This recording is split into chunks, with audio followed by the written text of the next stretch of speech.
Welcome to Shattering Myths. I do want to spend a little more time on the Ukraine. I think it is incredibly dangerous what we have doing and incredibly disingenuous what we have been saying. You have on one side people incorrectly presented as peaceful protesters when they not only shot guns, but they kidnapped policemen.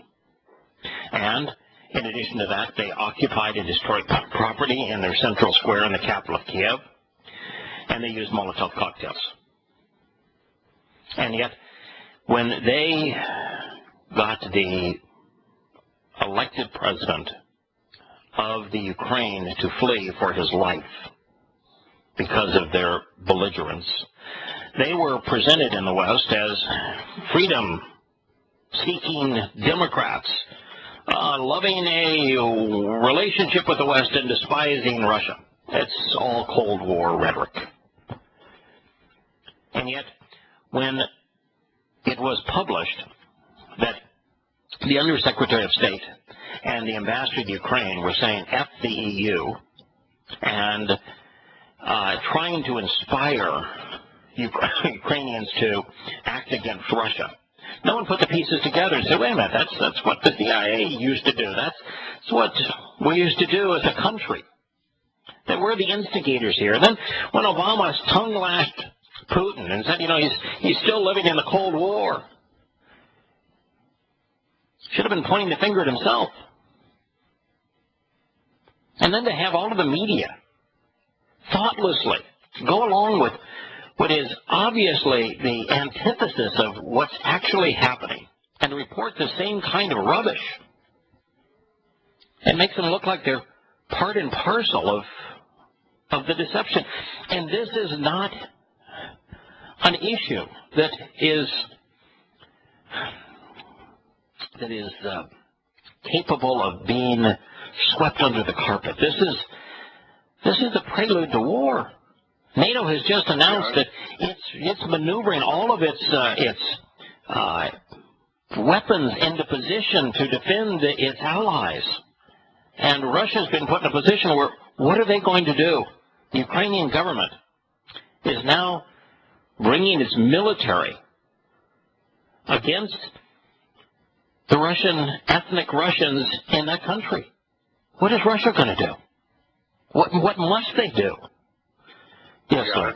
Oh, yeah. Oh, okay, I was going to say.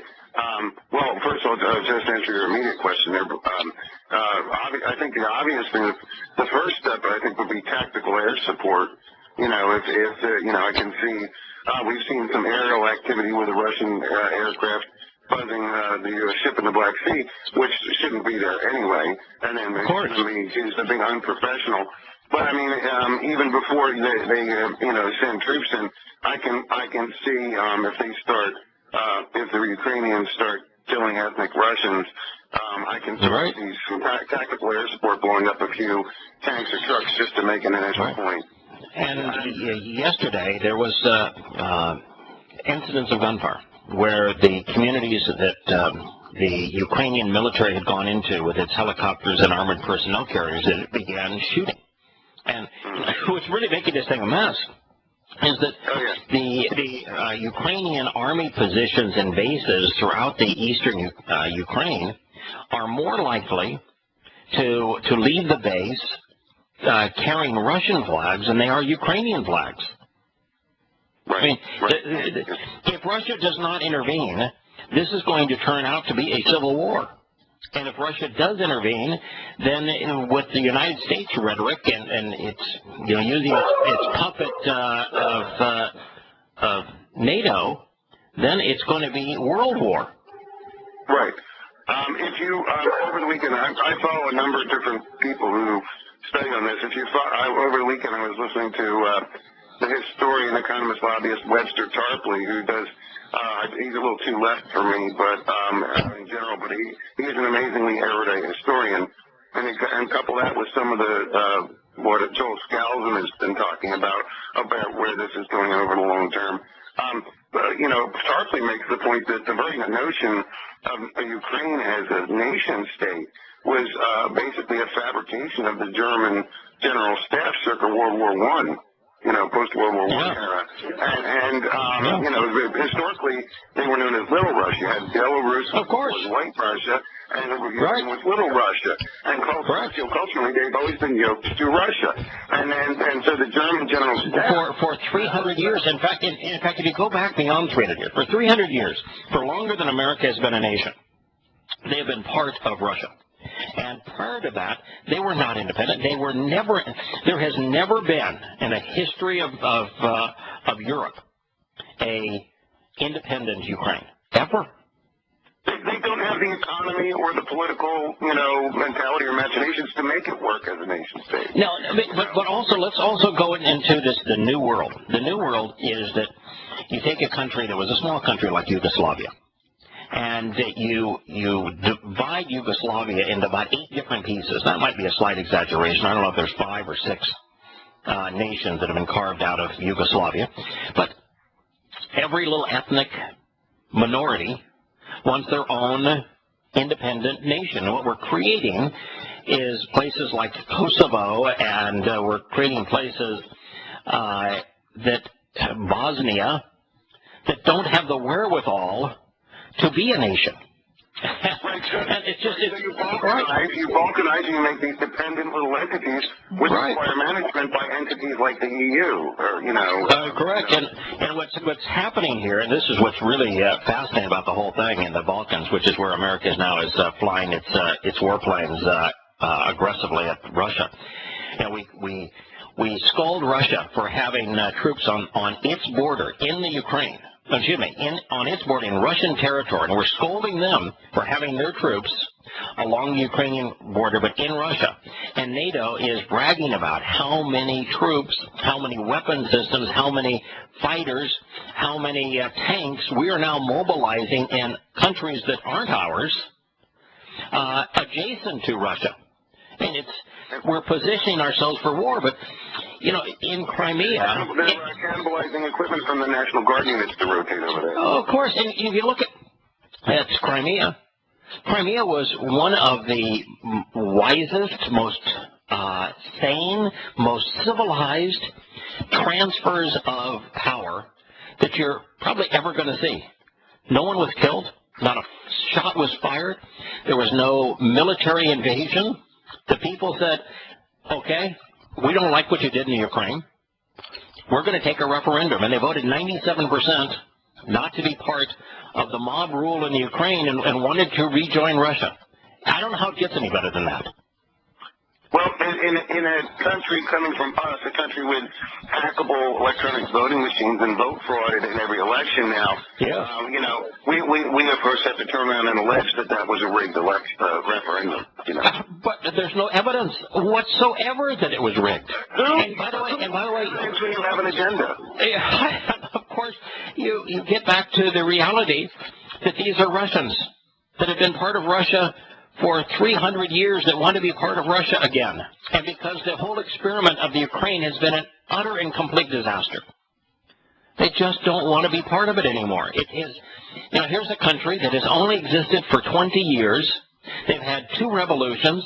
They've not only been bankrupt multiple times, they've reneged against the IMF on loans where they committed to adhere to certain policies, and then they reneged on those policies 4 out of 4 times. And then they have created some 10 different agreements with the Russians on natural gas prices and on pipeline transit fees across the Ukraine for that Freedom Friendship pipeline. And you know how many times they have not only siphoned gas out of the pipeline and not paid their bills of those 8 agreements? 8 times. Right. 8 times. And so Russia now says, you owe us $2 billion. Why should we continue to send gas to you? And you continue, and every time the Ukraine is caught siphoning off enormous quantities of gas and not paying the Russians for it, and in complete conflict with their agreements, The Ukraine always says, oh, no, we didn't do it. It's those Russians. They're all making all sorts of claims, false claims. And then the Russians will prove it in international court, and the international court will say, come on, Ukrainians, pay up. And they'll make an agreement to pay, and they'll renege on it again. I mean, they're deadbeats. That's not to say that every Ukrainian is a deadbeat, but as a nation, they are anti-Semitic, violent deadbeats. Right. But of course, the U.S. has to, like, although I saw somebody reviling the notion that they were fascist, that the new government was fascist. It just cracks me up because they're so I mean, certainly Timoshenko used fascists to rouse the rabble, but again, she herself is of communist persuasion mostly. Oh, the most popular person in the uprising of the rebels that now are the government of the Ukraine is the very person who got herself caught in one of those. In fact, one of these days I'm going to do a complete analysis of the gas relationships with Ukraine, because if you don't understand gas in Ukraine and Russia, there's no way to politically understand or economically understand what's going on there. But she got caught lining her own pockets in one of those deals. Yeah, she got caught. That's why she was in prison. And now to have her be opposed to Russia as this great patriarch of freedom and truth is, man, we are just living in a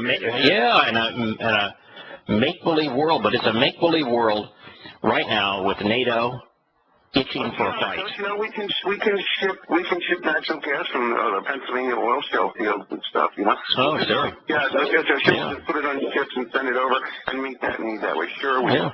Yeah. Now, if you look at what Joel Skousen's been writing for a long time, he's a little different than some people writing about the New World Order thing and that globalist thing. He's less urgent on the economic front, saying that they can string this along for a longer period of time, and that, yes, they do have a world war in mind. Right. But as I agree, they do. In the economies right now, I'm sitting here watching the economy, the markets change on the overnight.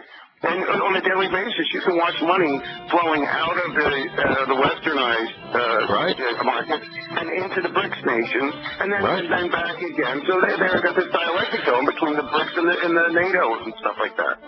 So but it's just amazing how no one seems to understand that Russia is not going to continue to supply gas to the Ukraine or through that pipeline without being paid for it, and the consequences of them shutting off the flow.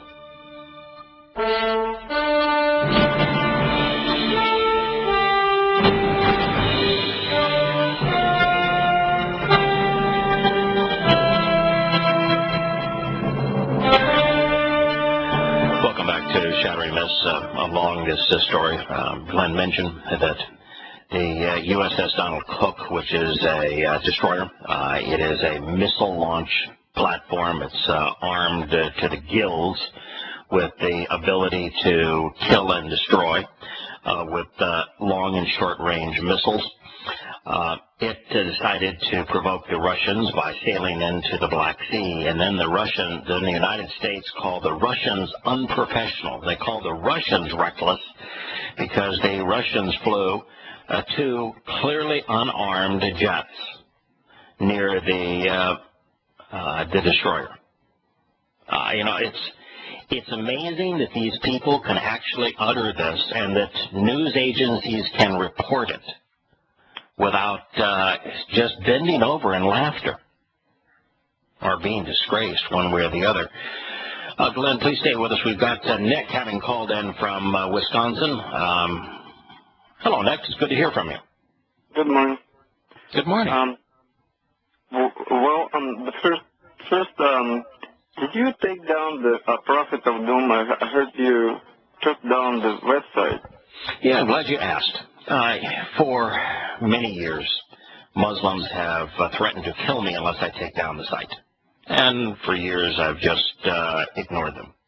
And then they decided that since they couldn't refute anything on the website, and no Muslim has, that they would perpetrate denial of service attacks on it. It's what is done routinely to offshore casino sites and gambling sites where they will have computers that make requests of the site every fraction of a second is 24/7, and it robs bandwidth, and it makes it not only impossible for anyone else to visit the site, but whoever is hosting the site can't afford the degradation of bandwidth for all of their customers because of what is being perpetrated against the site.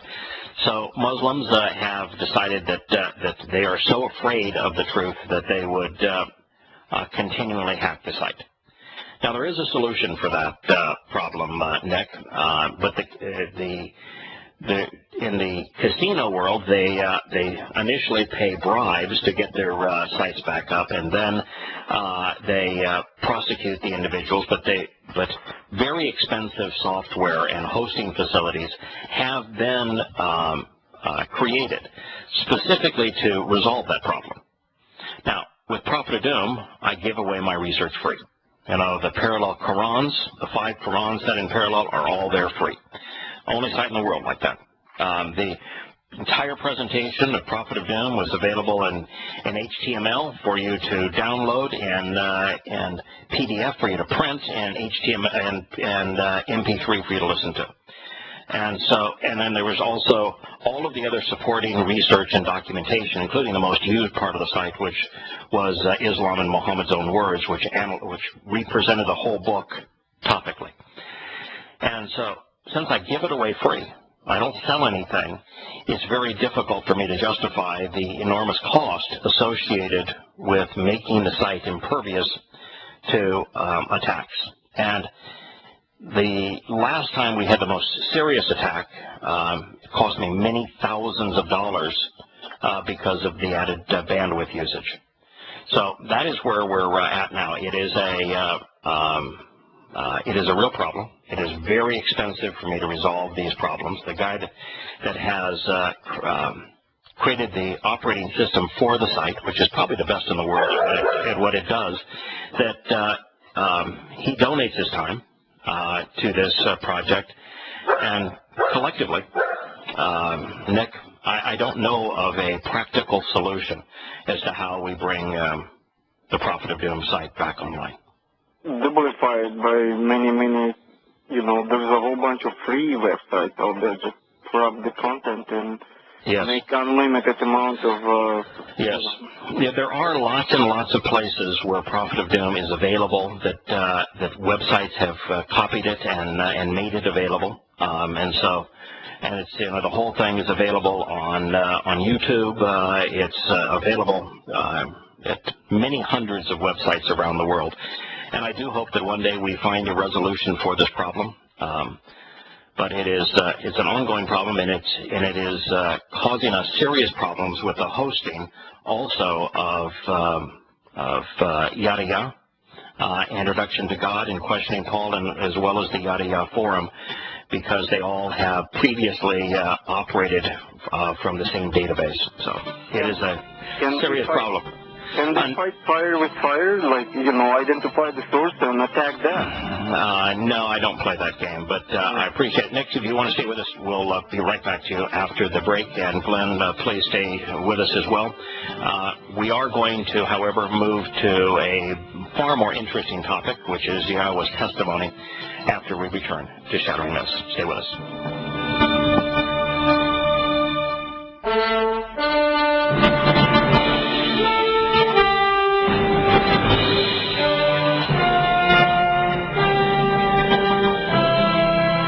Welcome back to Shattering Myths. I'm Yahowah. We have both Nick and Glenn on the phone. Before I turn to the Torah's explanation of these wonderful celebrations that we're in the midst of yesterday, today, and the day prior to that, I want to make sure that we have addressed any question or concern that might have been on Nick's mind. The floor is yours, my friend. Yeah, you said you bought a whole bunch of books and scripts and everything that helped you with studying Torah and reading the Torah. Yes.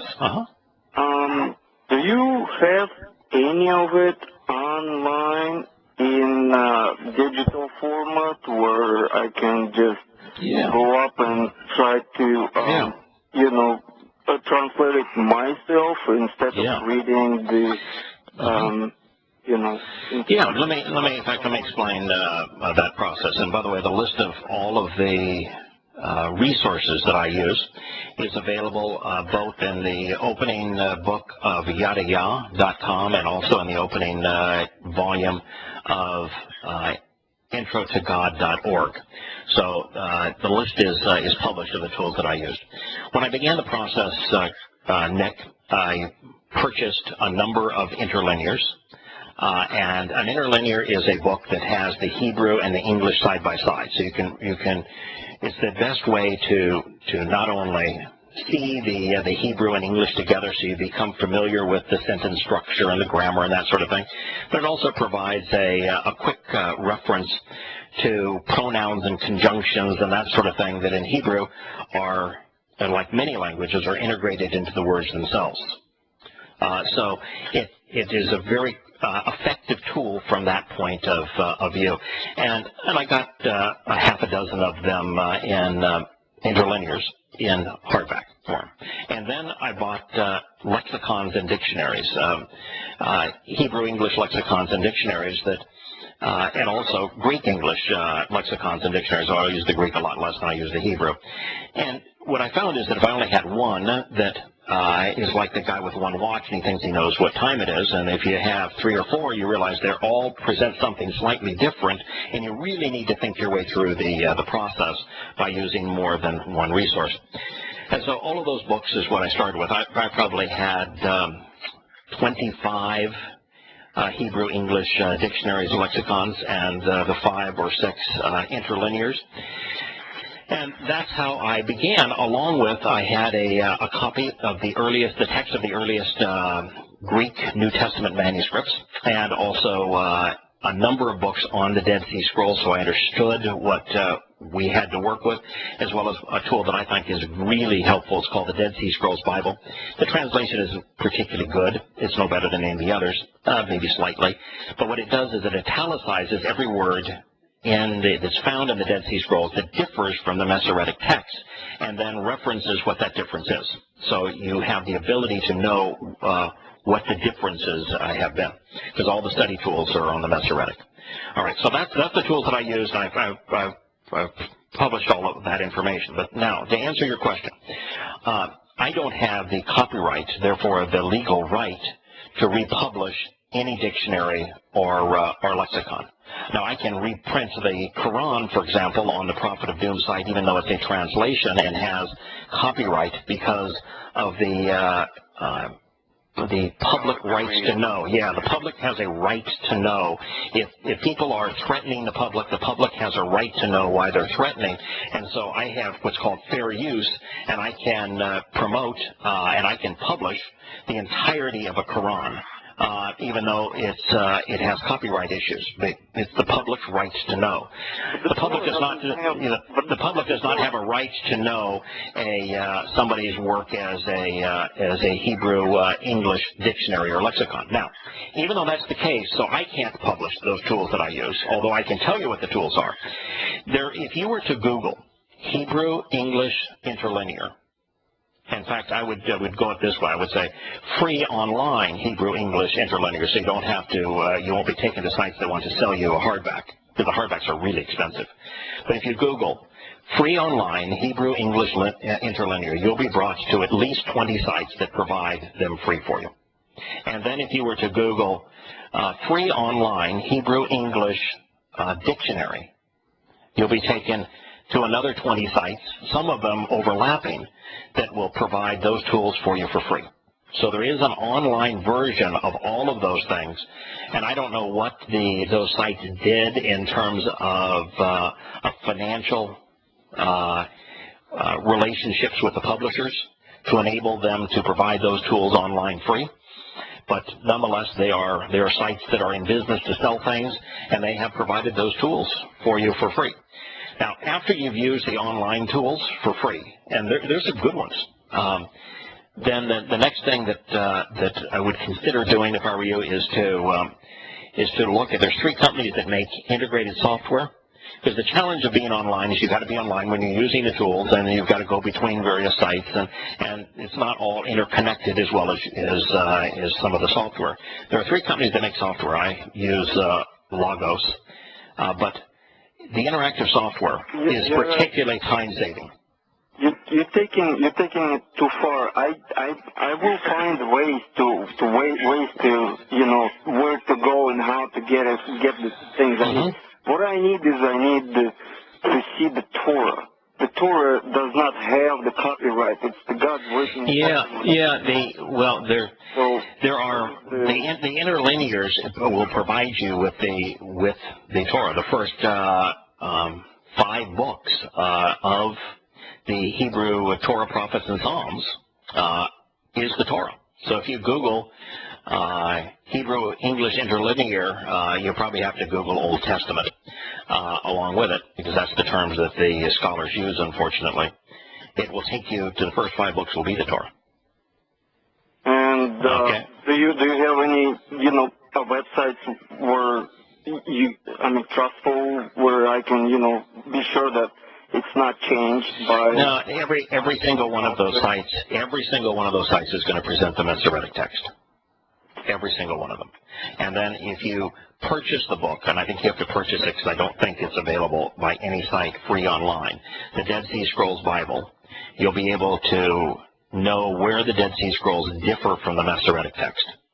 But every one of those sites is going to present exactly the same Hebrew words as they are found in the Masoretic text. Aren't they stupid then? Why would they do it if it hurts them? I mean, if someone would have translated it, they would understand that it's not Old Testament at all. Yeah. I think the reason is that even given access to the information, most people are unwilling to invest the time. And so, yes, if you look at, for example, Logos, which I no longer recommend, which is the tool that I use the most. It is openly Christian. It is, 90% of what you get with Logos is not only useless, it's counterproductive. It's a bunch of Christian lies.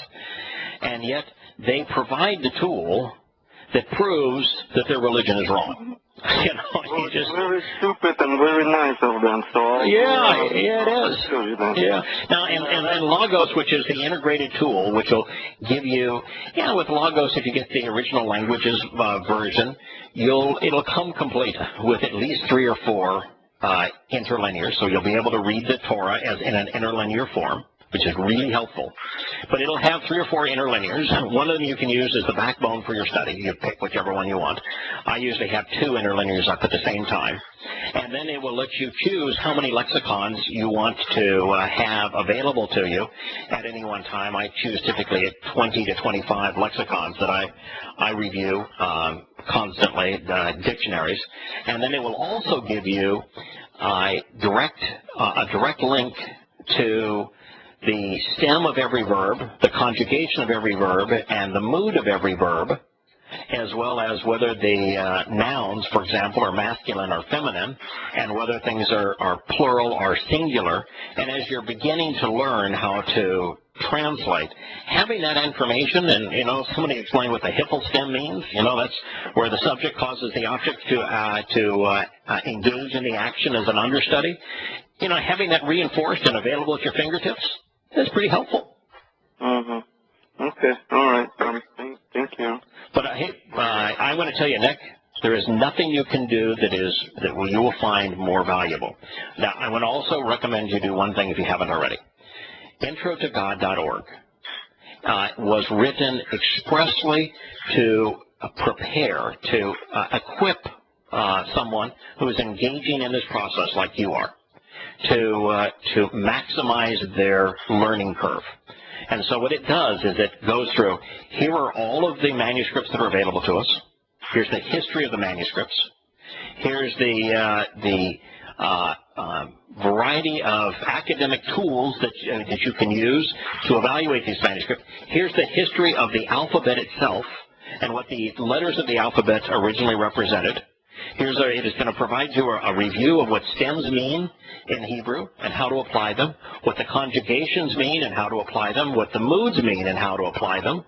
And then after it provides you with all of those tools, it's then going to go through using those tools and showing you how to use those tools, actually using them to translate the Torah. So in the Introduction to God, intro2god.org, you're going to find a huge amount of the Torah translated using those tools, which gets you, ingrained in the process. And then what you can do initially is to use the tools that I'm talking about to verify whether or not what I've got there is right, or whether it's incomplete, or whether you can add to it, or whether you want to look at it in a different perspective. That's a really valuable part of the process. So intro2god.org will get you going with a fast start and a good foundation. All right. Okay. Thank you. All right. For the All right. I'll hang up and listen. Okay. Yeah. Well, thank you, Nick. And call back if you start this process and you run into some roadblocks. Call back. I want to tell you that if I look at my first attempts at translations, well, I think they were substantially better than the English translations that are available to us. Today, after having done it now for 8 or 9 years, I can produce a vastly more accurate and complete translation than I could back 8 years ago. And so there's a real value in doing it and just in the process of engaging. But it's also because as you focus on these translations, you come to know Yahowah better and what he's offering better, and then everything you read fits into the same exact perspective and presentation of his plan, and it becomes easier and easier as you go forward to correctly render God's Word. We'll be back in a minute.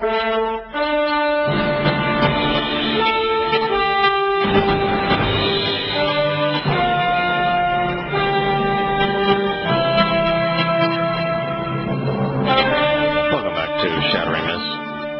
Speaking of the beginning of these 3 days, Yahowah said, I am Yahowah.